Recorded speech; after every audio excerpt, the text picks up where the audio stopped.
Magandang buhay mga kawaw. Ako'y magtatanong lang po sa vlog na ito kung isa ka rin sa nakagamit nito. Ito po ay piso. Ayan o. Nung araw ay kalabaw yan eh. Piso. Ayan o. Nilalagay po ito sa paniniwala nung araw ng mga dito sa lagay natin sa ilalim. Yan. Nilalagay sa ilalim sa talampakan. Yun. Yun na.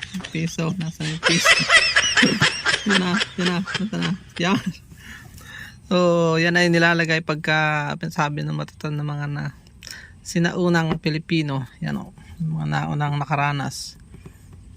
Yung totoong yung totoong piso, ito yung mga fake na kalimitan eh. Kunin na natin. So, pinaniniwalaan swerte daw, pampatalino.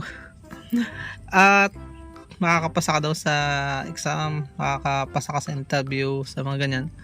Yun yung mga paniniwala ng mga naunang mga Pilipino, parang makabago nga ako yan, So, sabi nila ay alert ka daw pagka meron ito. Hindi ko masabi sa inyo kung ako na may naniniwalang meron siyang positive effect sapagkat malamig siya, lamig ng talampakan, magigising ka pagka nalalamig at hindi ka antukin kung nag-exam. Pero sa sa makatotohanang komentaryo ika nga sa pag-aanalisa kapag wala kang pinag-aralan sa gabi, hindi ka nag-review, ay para kang suntok sa buwan kung papasa ka, di ba? Mahirap paghintay ng himala kung hindi ka naman nag-aral. Na ako po nakapasa sa civil service exam, ang naging sikreto ko lang ay dalawa, nanalangin, humingi ako ng panalangin sa mga kapatiran.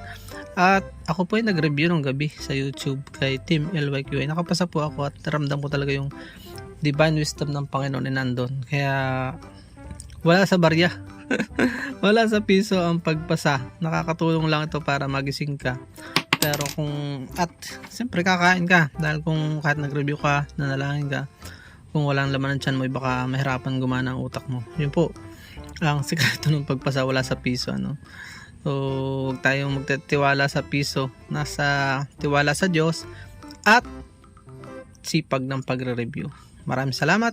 Naway may natutunan kayo mga kawaw sa mixin natin vlog. Huwag niyo pong kalimutang i-comment below kung gumamit ka rin ito. Nirerespeto naman po natin kung kayo naniniwala pa rin dito. Bilang isang Pilipino, karapatan natin yan. At atin po ito dapat inaalam ang totoo kung may epekto nga ba ito sa atin. Huwag masyado magtitiwala sa mga sabi-sabi. Dalang sabi, ang naniniwala sa sabi-sabi ay daw? Yun na po yun. Maraming salamat. Bye-bye and God bless. Huwag niyo kalimutan i-comment below ang inyong karanasan.